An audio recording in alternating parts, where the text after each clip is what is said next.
For the picture of me. The picture of you looks good. You always look good, Mike. Oh, okay.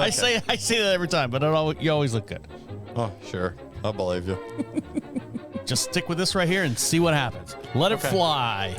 Let's do it. That's what they say in the business, right? Let it fly? Yeah. They say something like that. In your business or my business? No one's business. No one's business. Okay. All right, let me open this up a little bit so we can see it. Make sure our levels are good. Here we go. Yep. Now for something special. The unit is self-contained with its own saddler, farrier, wheelwright, and so on. It's a rigorous training dished out who know all there is to know about horses, and it brings results. We take you behind the scenes now to show just some of the interesting aspects of this training.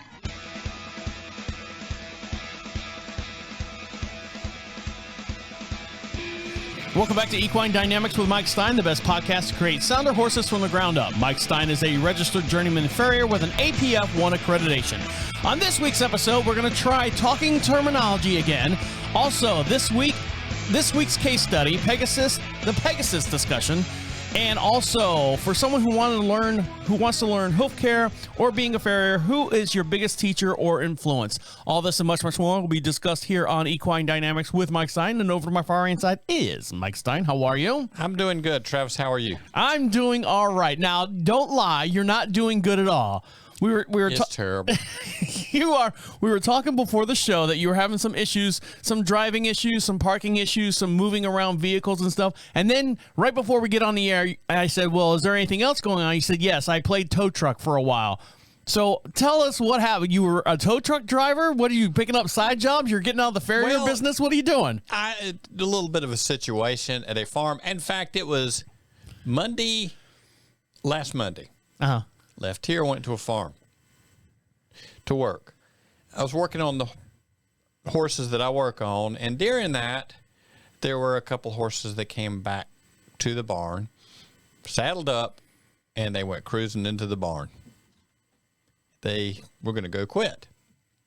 And then a lady who works at the farm in a little bit reappeared, and apparently there was a group that had gone out on a bit of a trail ride. And a young boy decided to go under a tree limb and lean backwards on the horse. Is that a good thing or a bad thing that they do that? It was... Well, if you lean back, your heels go down and your legs go up, so the horse is reading that as something. Is that, am I close of what happened? Well, I understand the horse was being pretty quiet and just went on. Okay. But as he leaned back, he leaned to the side, gravity took over, and he could not defy gravity. So he slid off the horse. He slid off the horse. All right. And he caught himself stiff arm, and the lady at the barn comes in and says, he broke his forearm. He broke it. Snapped it. It's not shaped right. It's already turning blue and purple and blowing up. Now, how old was this rider? Over 15, under 15? Under 15, I think. Okay, so he's still adolescent. Brittle bones. Can't even say that. He did not bounce. He did not bounce. And so we got a problem. His dad went over there to pick him up with a minivan. On a trail ride here in North Carolina, after we just had however many days of rain and freezing snow. So there's a gravel road, and his dad decided to get closer to where the boy was. He wasn't about 30 feet from the gravel road, and drove in to the field. It wasn't planted a winter plant, but he drove into the field with the minivan. And, of course, we know where that went. And he got further in there than I thought. He probably floated a little bit before he got in there. Yeah. So he floated and he went, and there you go. So by the time I got over there, they had moved the boy out to the edge of the road, and there were a couple of people with him, minivans sitting in the field. And we were, she was talking about, came to the barn first. She was like, I said, well, can you run a tractor? Because they had pretty good size green tractor there, and no problem. So, well, I don't know how to run it. And I was thinking, well, I can run the tractor. I said, how far from the road is he? She's about 30 feet. I said, have we got anything to tow with? So the big ratchet binders, like the commercial duty ones, like you might throw over something on the back of a tractor trailer. Oh, yeah. Had a couple of those deals. And so we took the straps out, doubled them up, and I had to pack up because I was shoeing. Still had one more to shoe. go over there, retrieve the van. He did have a trailer hitch. And by the time this was over with, the dad had taken a stick and cut up his shirt and all this and kind of splinted up the arm. And I was thinking, like you see in the movies, or like movies, yeah. Really? All right. I thought that was just a movie thing. I guess it does work. Yeah, I didn't see that. Ended up, attaching the straps together. And you have those big nylon straps. You pull on them, they lock up. Mm-hmm. So I took some punches and stuck, metal pretzels like used for finishing nail holes, and stuck in the knots before we put any tension on them so that we could get them out. Yeah, right. And then attached it to my trailer hitch. At least he did have a hitch on the back of the minivan. So he hooked to that, pulled him out backwards, and they jumped in and they took off. And I was talking to him. She was talking about what all they'd done with the arm. Well, I've got a whole pack of bandaging material, and both for horses and for human first aid. I was going to say, technically, Mike, you are a horse ambulance.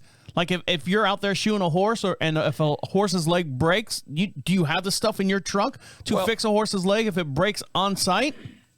Well, I mean, not like you're like no. We got to call the vet if his horse has a broken leg. Right. I understand that. I have combi roll that I use for bandaging. If I put something like a boot on the foot temporarily, we can bandage around the top of the hoof with it. I have a few ace bandages and a human first aid kit. I've got a pretty good human first aid kit in the back of the truck that is probably more than I really need to carry. Got eye wash, got burn stuff, got bandaging material. Anything to counterbalance whatever you got in your truck if someone gets hurt with it. Right, and along with fire extinguisher and everything else. And then I've got a box up front that has combi roll. I've got plenty of vet wrap. I've got assorted things in there. You got straight sticks so you can do the whole splitting thing? Well, there's actually casting in my cooler. Okay. I keep a couple different widths of casting material because with an ultimate boot, sometimes I cast them on, and sometimes you do hoof casting where you glue the hoof to the foot. Right. So I had a few things in there that could have been used to make a sling or whatever else to stabilize the deal. It might have been a little better than the stick he got out of the woods. But by then they were gone, and then I had to go back and start on horses, and I had somewhere to go after that. And I had to make a phone call. So guess what? I'm going to be an hour and a half late to the next appointment. I was going to say, how long did this whole ordeal with the kid falling off and them contacting you and saying, hey, my dad's stuck in the field in his minivan. How long was that whole ordeal? Well, I had to get things together, get our what we're going to tow with together, fold up shop. This is what you did, Mike. They came to you and you're in the middle. You're upside down underneath the horse, and they said, Mike Stine, professional farrier, host of the Equine Dynamics show.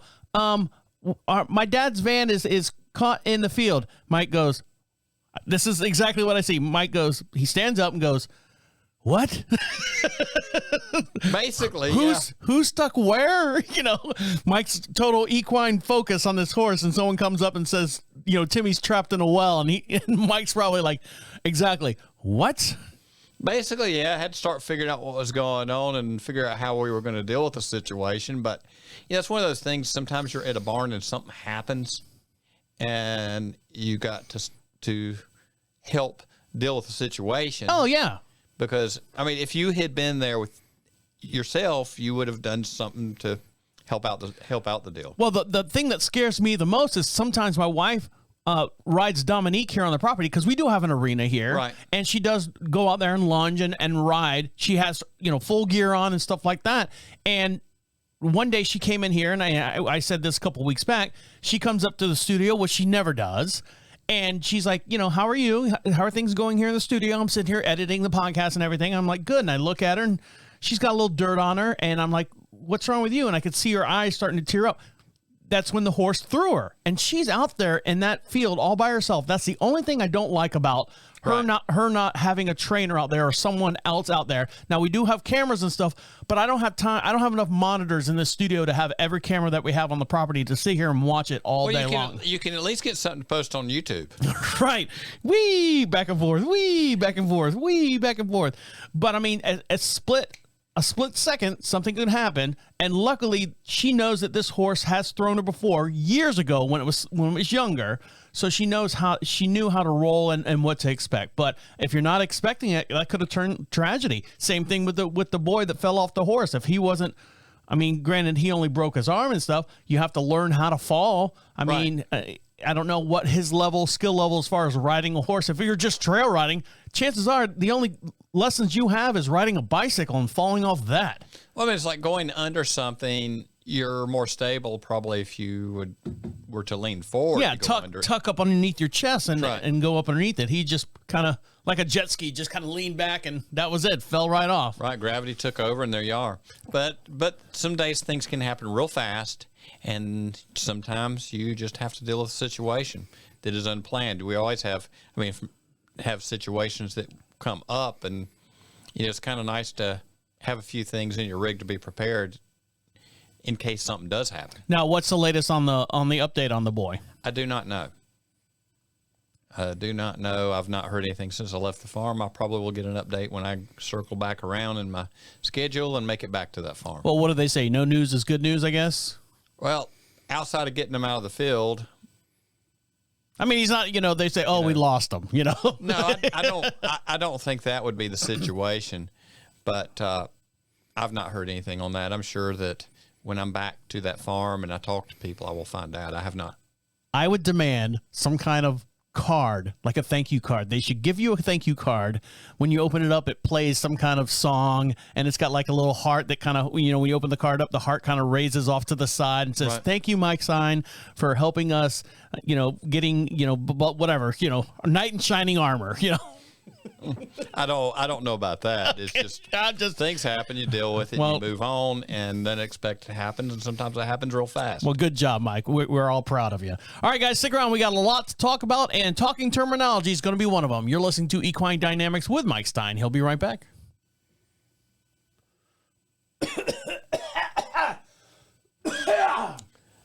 Yeah, me too. That's one of those things I've been having a little bit of problem with, but it's getting better. What? Coughing on the air? Coughing in general. Welcome back to Equine Dynamics with Mike Stine. He was the official farrier of the 2018 World Equestrian Games. And if you'd like to contact Mike Stine, if you'd like any other information about Mike Stine, go over to equinedynamics.com. At the top of the page says Contact Us. Also, if you'd like Mike to perform a clinic at your event or at your location, fill out the little form there at the top that says Clinics, and Mike will pencil you in and get you on the schedule as soon as he possibly can. And over to my far hand side is Mike Stine. How are you? I'm doing okay, Travis. How are you doing? I'm doing good. You're a little hesitant. Are you all right? You sure? I mean, that was just a little slow. All right. Well, that's fine. It's Monday. You're allowed to be. It's Monday. You're allowed to be slow. Now, last week we started a new segment called Talking Terminology. Right. And hopefully we didn't confuse you on between the axle and the. I'm not even going to say it. I hope we didn't confuse you too much on the terminology, and you got your lesson for that week. This week, we have 2 new words. And, Mike, you couldn't have picked a better 2 words to have people learn about. The first word we're going to work on today, if you ever heard your farrier or your veterinarian say this word, and that's the word abduction, ABDUCTION. Abduction. And the second word we're going to work on is adduction, ADDUCTION. So first of all, let's talk about abduction, AB. AB. Yep, abduction. Abduction. Yes, ABDU. Does that have anything to do with crunches or anything? It's kind of like doing sit-ups. Yeah. I need to reduction my abduction. Actually, I don't think that's what it is. Okay, so tell us what it means. Move in or move out. Not the normal path of the front flight leg, but it's step outside the body or into the body. And that's one of those terms that I tend to get twisted up pretty easy to add to the centers when you bring the leg in towards the body. To ab is to move it out. And you're talking about the leg of the horse. The leg of the horse, the leg of you, the leg of whatever. And only the legs, because last time we were talking about the well, I guess you could do it with the swinging of the tail. And the head as well? I hadn't thought about that one. But it's something that you will hear in some veterinary terminology. And, it's like any with these things, that the more you know, the better off you are, right? So trying to pass a few things along, to adduct and to abduct. And make some sense to move in or to move out. Abduction is a term function of the anatomy described of moving a limb away from the body. Adduction is a term of functionality of the anatomy describing a movement that draws the limb towards the body. Yes. Yes. Draw towards, move away. And so using these terms, a veterinarian or farrier, can you use these terms as far as when these would be implemented in a sentence? Right. You've got muscles that would be abduction muscles. You got muscles that would be go the other way. Yeah. Adduction. Adduction, abduction. Who picks out these words? Yeah, there are some questions having to do with your accreditations is where some of these are coming from. Okay. And, some good material that we need to do. The best thing that the horse owners can do to prepare themselves for problems and heading off problems is have knowledge. That's the whole reason we're doing this. And that's just one of those things that you're going to run across some days. So how would a veterinarian use the word abduction when talking to a farrier or talking to a client or anything like that? We're dealing with a farrier on an abduction.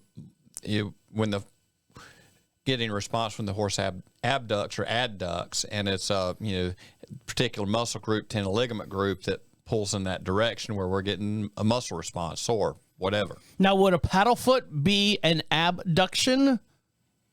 It kind of would be, movement because it's moving out away from it's an abduct.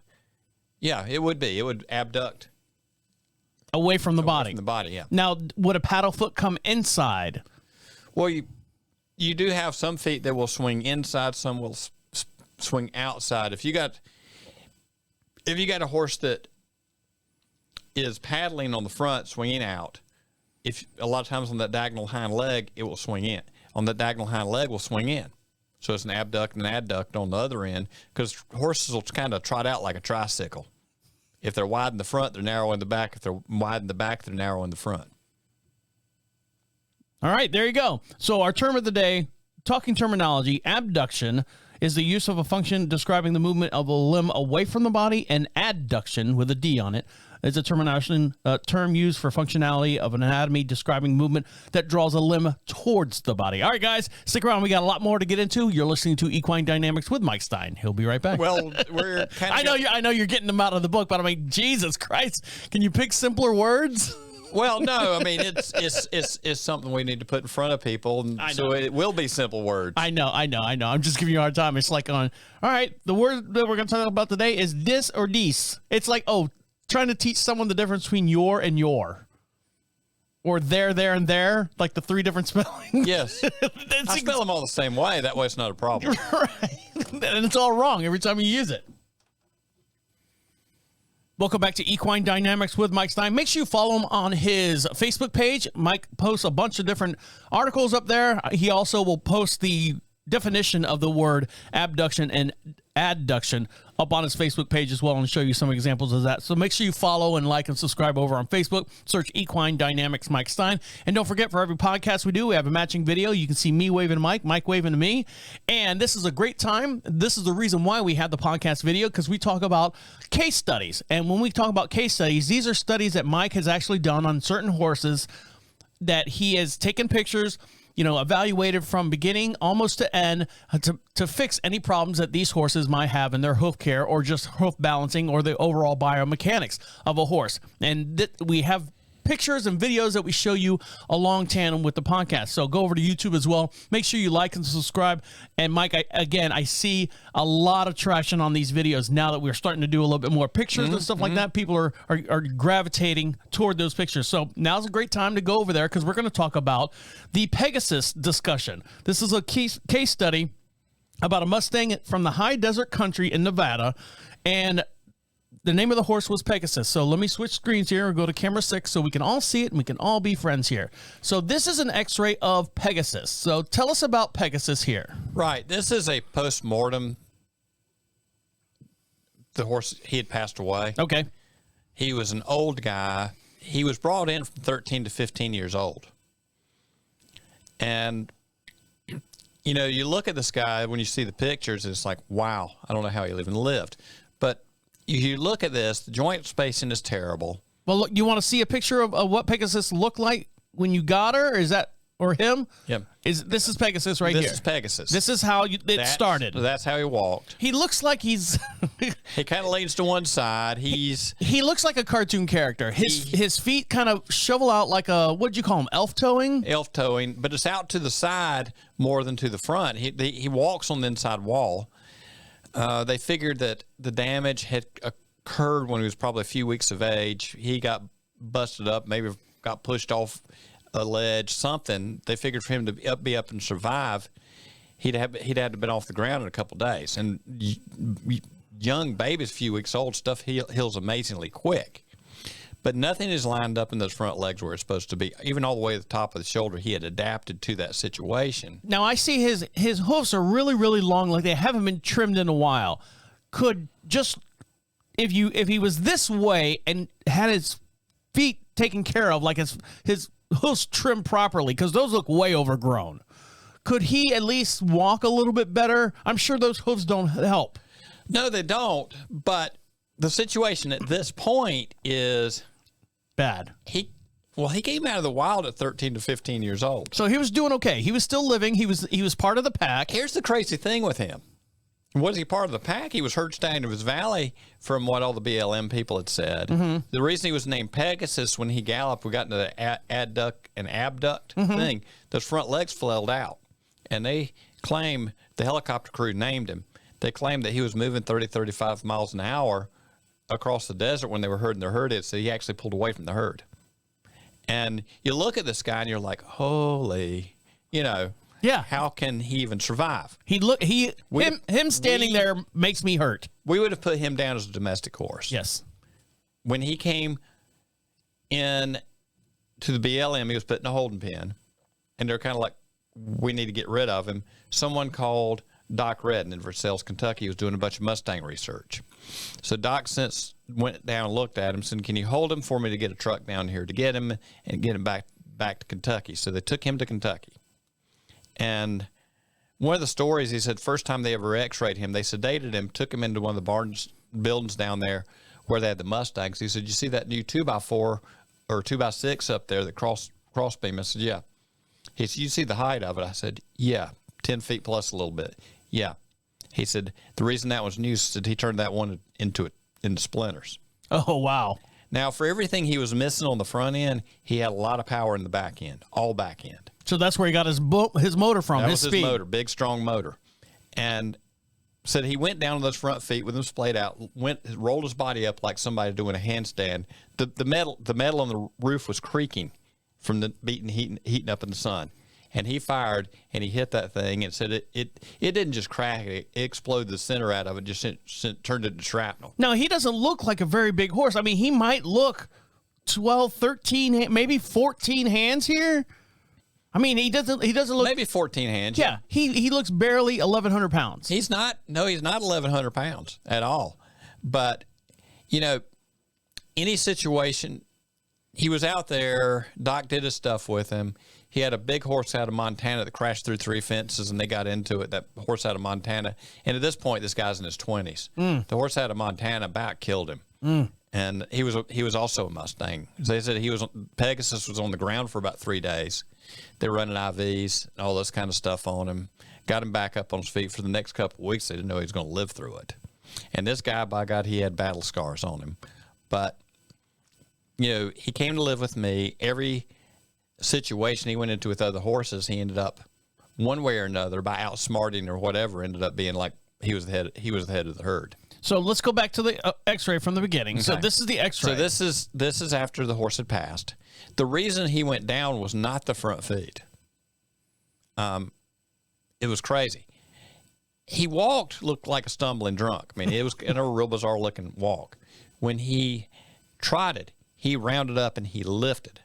And he would jump stuff with those front feet, and he just really would have a really light landing and just absorb all the shock and everything and just go on. I wish I saw a video of that. That would be amazing to see. And, if something got going and he took off cantering, it was shocking what he could do. First several months of his life here, he lived in a round pen, and I spent the night out there with him just trying to get. He had been haltered, he had been led, but he'd slipped his halter off, and getting him to where we could get close enough to him to get a halter on him. We ended up moving, in a round pen and shifting the round pen. One night we had a cold rain. He was acting colicky, so we ended up squeezing him and going over top of the panels to, took a lariat rope, slipped it around his neck, looped it around his nose, and got a halter on him. Because once you had him, begrudgingly, he'd let you do a little bit. And then we got him in out of the barn, or in the barn. And for the first while going in and out, he took a 20-foot, big 3/4-inch fat cotton drag rope with him, because you could get to the end of the rope if you get him to turn around and face you. Right. But he would lead because he had been handled up there to a degree. But he never lost the edginess. But this was after he had passed away. And he's got a lot of ugly calcifications in that lower limb. At one point, it was speculated that he broke his pasterns, and then Dr. Mansman looked at these. He said that he thought he had blown his suspensories out, and that was all calcifying in, but the joint spacings were not good. There was a bunch of strange remodeling on the coffin bone. This is not normal at all. And that would be the left front. There's the label on the it says left hind is mislabeled. Okay, let's go ahead and look at the next one. Okay, and there again on the other side. Take a minute, Mike. Get a drink of water. choking on myself. I apologize. It's all right. The magic of editing. At this point, get closer and then start over. There you go. At this point, just to help stabilize him, we'd gotten where we little by little had trimmed away with feet. So if you notice, the big flare has gone here. And at this point, I had built something to put under him just to help him stabilize, because he was having a hard time, because he was actually losing motor control in the back end. So I've got something glued onto his foot on the bottom there. And the back end kept getting worse. And Mike, sounds like you're getting worse over there. I got frog problems today. Everyone's got frog problems. So he went down, and this was, like I say, post-mortem, and this was not moving when this was shot. It was just, there was that much weird calcifications in there. All right, so this is the picture of him now. Well, not now, but I mean now. But this is moved in our place. This is after we got where we could handle him a little better. But look at this angle right here. Right. I mean, his leg is literally, what do you call this situation? This event that's happening with his foot. If you look at the fat lock and everything, it looks like a blown out suspensory. And even the angle of his shoulders and everything was not a normal position for a horse's shoulder. Yeah, his shoulder's way down here. But his power came out of his back end. Back end looks good. I mean, he's straight up on his back end. And you can see that belly. He liked eating. He was good at eating. And but he never, until the end, he never had any problem getting around.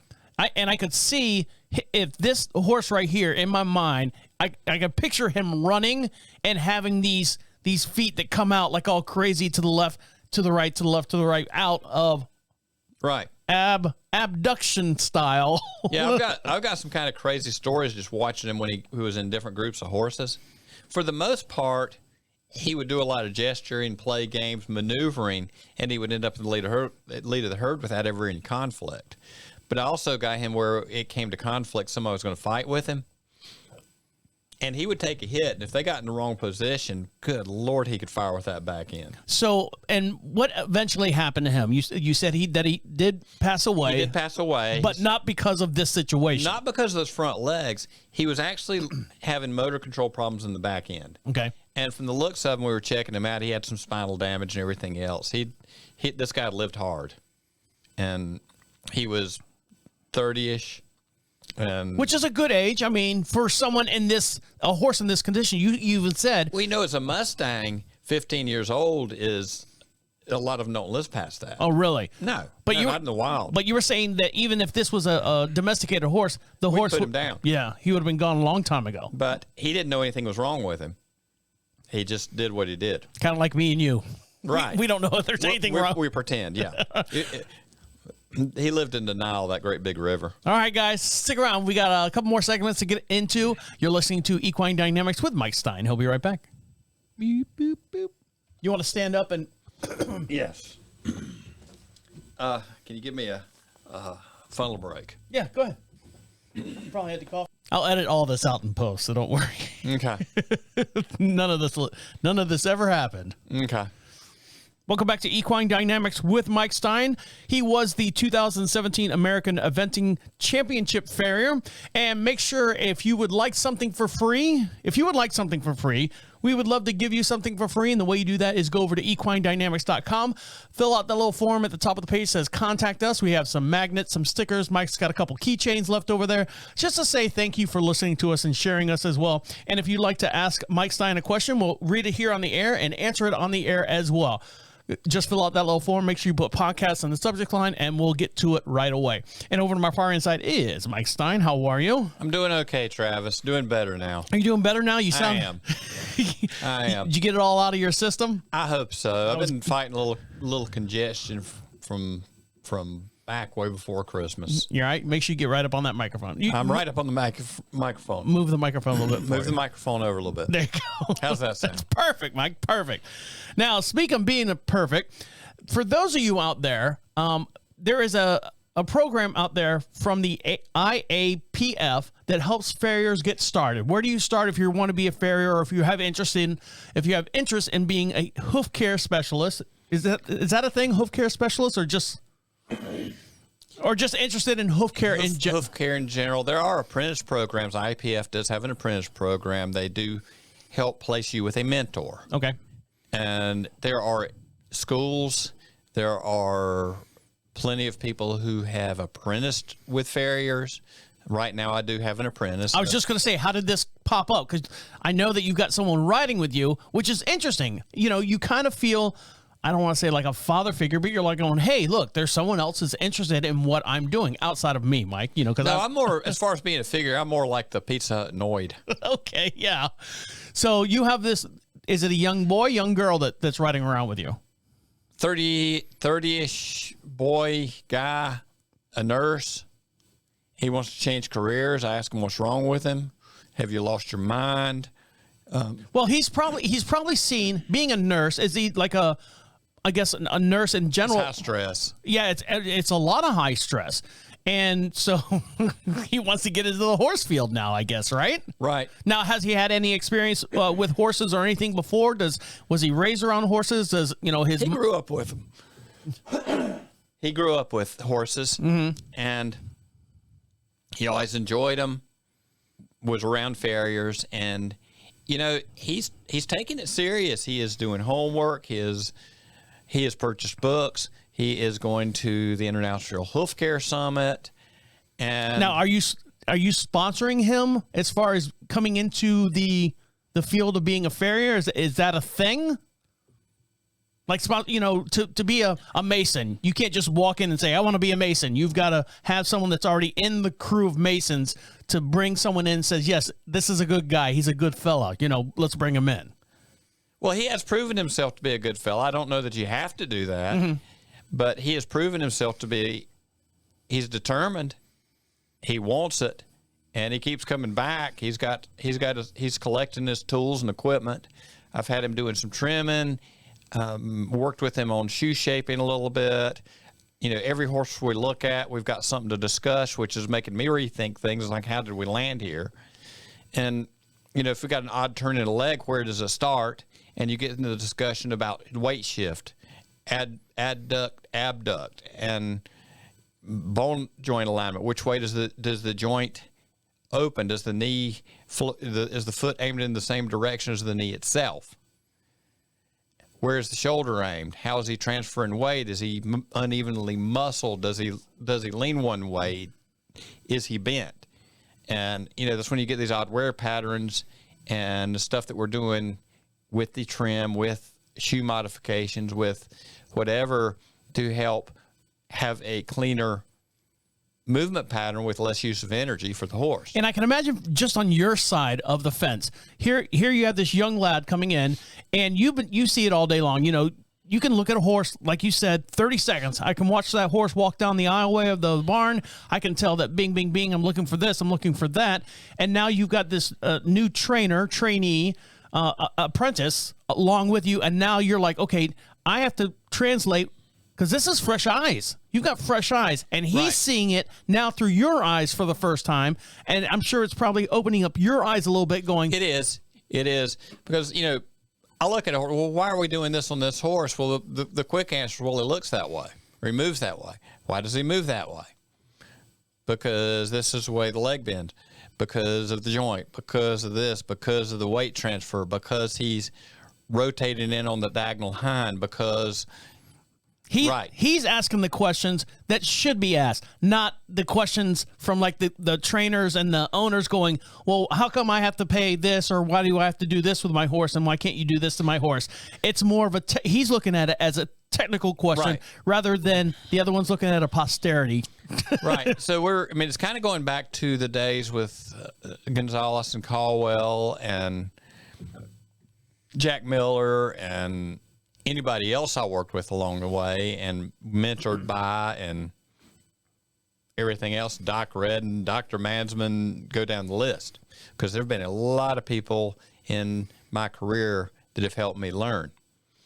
And like with Tony Gonzalez and Clyde Caldwell, once they got to you to a point, they just fire questions back at you. And we're starting to get to the point where, what do you see? What do you see? What do you see? Why do you think he's doing that? What about this? What about this? What about this? And building them through it, because the real art of this comes from learning to read the horse. And that's something that horse owners can learn to do more of. Most of my clinics with horse owners, that's where it is. When I was doing, like in 2020, my talks at the International Hoof Care Summit were about obtaining information from the horse's body to help you make better decisions on what you're doing on the ground. So I'm going back through that and hopefully helping them see some of the stuff. It's the thought process. And it's like, how can a hind leg have something to do with how a horse tilts their head? Well, you always say your famous expression is solving the puzzle. Solving the puzzle, putting the puzzle together, exactly. And as Tony Gonzalez says, everything that comes up, there's a why. Answer the why all the way through the body of the horse, and you'll have it. You get all the whys lined up. So how's the kid doing? How long has he been riding with you right now? Well, usually it's about once a week, and he's been riding with me about 10 or 12 weeks. And is it a full day? I mean, he's not just coming out there for one horse and then going home after. No. He stays for a while. Some places I'm able to get him under some horses, some places not, depending on what's going on. And depending on his schedule, because he is a travel nurse. He's down here for a year and a half. And, he's got his full-time job. He's got, married, so he's got some family responsibilities. He's got his golden retriever. He's got, so all about him. There's other things going on, yes. And he, he's decided this is what he wants something to do with it at some level. And he's got some anatomy and stuff that a lot of people do not have coming into being farriers. Well, yeah, he can translate a lot of, just the human bones to a horse's, mechanics. Now, I have two questions for you. How did he get hooked up with you? How did he find you? How did he, you two connect? And how many nails has he shoved through his fingers already? He has not shoved any nails through his fingers yet, but we're working on that because that's going to be a good lesson. Don't stick your fingers there when you got a sharp nail coming out. So that, yeah, he will take a few nicks. He's taken a few nicks and things like that.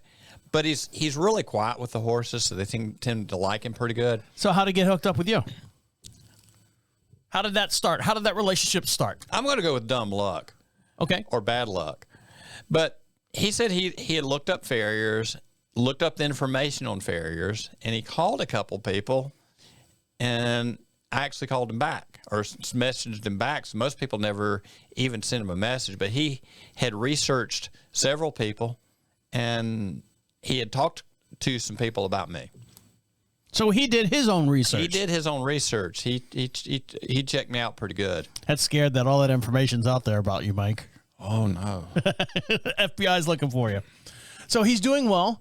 Doing well. So what's his next step? You said he's been riding with you for about 10 to 12 weeks. What level is he at right now, and what step is he going to? What's his next plateau? First thing we're going to do is get him solid enough with trimming, and he can start building some trim climbs. Now, is he just doing horses? I know you do. Do you do donkeys and mules and stuff like that, or no? Occasionally. You don't make a profession out of it. That's not my main thing. Okay, I was just asking. There are people who do a lot of that. I've got a friend of mine that has semi-retired, and he's decided he likes messing with miniature donkeys. So when you send him out to do, or not send him out, when he's out there with you, so you don't start him on any of the complicated. No. Like you wouldn't have him on Dominique or Diego, our horses. No. Okay. No. Starting off, getting a shoe off safely. He's learning to do a good job of clenching and cleaning things up. I have had him drive a couple nails. I've had him work on some shoe shaping and mechanics of that. He's drilled and tapped shoes for me, cut pads for me, that sort of deal. And he's got all his fingers still. Well, good. And he's got his eyeballs and his ears, and got earplugs, safety glasses. Yeah, you have to teach him the material first that he's going to be working with before you start teaching him the horse and the mechanics. Now, I know you're doing a little bit both, but I mean, 80% is what's in your toolbox, right? As far as how's that going to help this horse with his day. Well, he's got a good hoof stand. He's got nippers and rasp and a good knife, and he's set up that he could start trimming. What color are his chaps? Kind of brown. Are they? They're not beautiful pink like mine.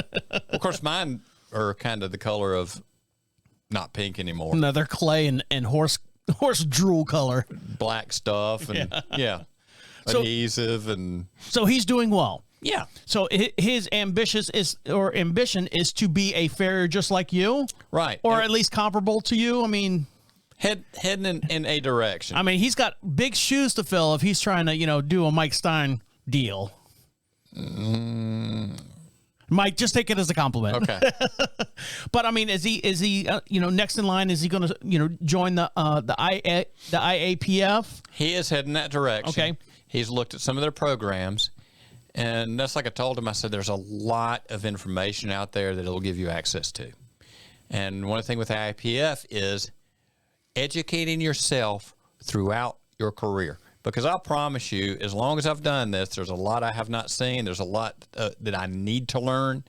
And as long as I'm doing this, I always need to be educating and bettering myself. And having this kid with you as well, you're learning again. Learning it again, making me rethink things that are just become an automatic process.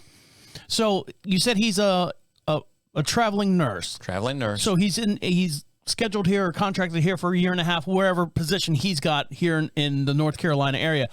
Is he going to, at the end of that contract, is he going to go somewhere else and continue pursue the farrier? Well, or what is his, like he wants to be a farrier on the road after his contract runs up being a nurse? Well, I think his deal is he's been a travel nurse for a few years now, back before COVID. And he's got a house in Kentucky that he is leasing out right now. He's also buying another small property where he could have horses of his own on his own property. Oh, he's getting into it big time. Oh, yeah. And he's planning on travel nursing for a couple more years and working on the farrier business and getting that property paid for before he goes home, because making more money travel nursing, he's going to do that as long as he can. Oh, yeah. And then be able to start building a little bit at the time his own business. And he's talked to me, about race horses, about stuff like that. And I said, well, I've done some racehorse shoeing, but I'm not your prime racehorse shoer out there. Is something that occasionally I end up with my hands in from time to time. I did license with Kentucky horse racing this year, and I was there at the Breeders' Cup.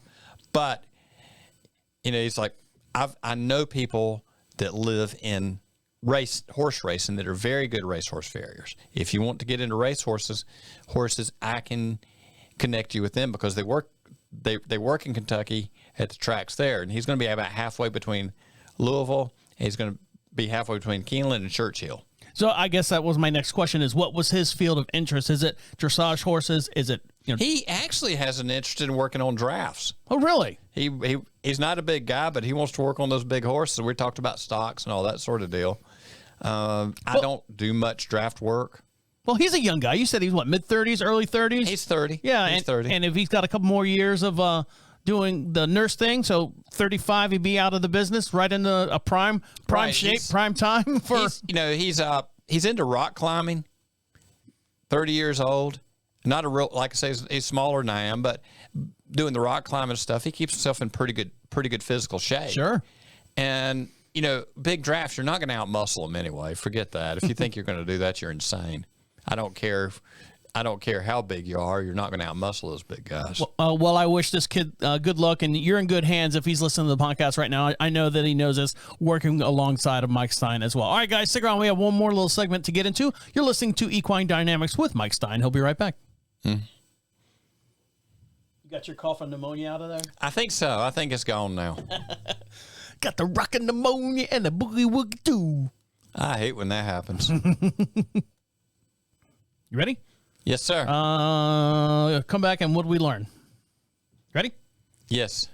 Welcome back to Equine Dynamics with Mike Stine. Like he said, he was the licensed thoroughbred farrier this past year, actually 2022, through the Kentucky Race Horsing Commission. And if you'd like to have Mike Stine come out and perform a clinic at your event or your location, go to equinedynamics.com. At the top of the page says clinics. Fill out that little form. Mike will respond to you like that and get you on the schedule. Or if you have any questions for Mike Stine about that, you go to contact us, fill out that little form there. Make sure you put a return address, and we'll send you out some free swag here from the Equine Dynamics podcast. And over to my far right side is Mike Stine. How are you?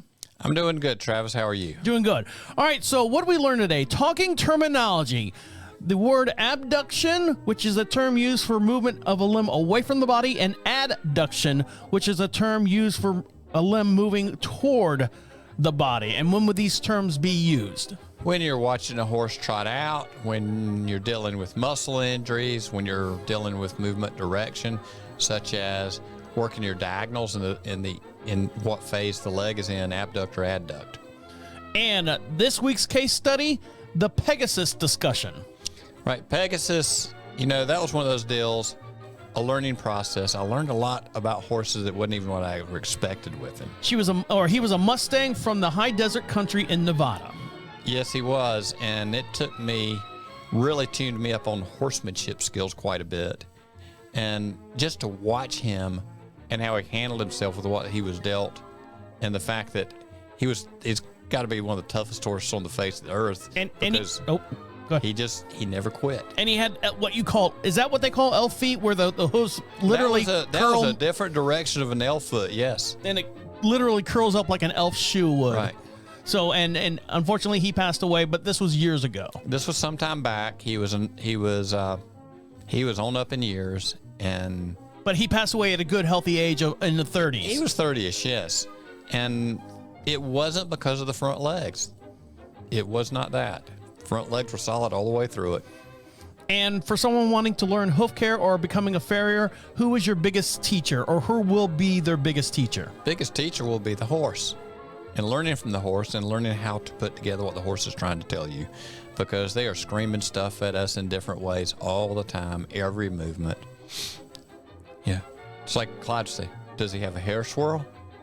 Where is it? What does that have to do with it? I don't know. Go look. Click. Hang up the phone. Where's the tail hang? What's the mane doing? All the little stuff that the horse is showing you. Little details.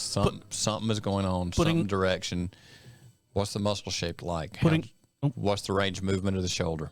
Putting the puzzle pieces together. Right. Putting the puzzle together. All right, guys. On that note, make sure you follow Mike Stine on Facebook. Search Equine Dynamics Mike Stine. Mike posts a bunch of different articles up there. Make sure you follow us on your YouTube channel. For every podcast we do, we have a matching video as well. And you can see all the pictures of Pegasus during this episode and all the other case studies that we've been working on here on Equine Dynamics. On behalf of Mike Stine over there, have a good day. My name's Travis, saying see you next week. All of the doggies are in the corral. There you go, Mike. We choked our way through that one. I know, that's the worst. and dream. Sometimes you just gotta stop, stand up, Go pee. Dream go of pee. some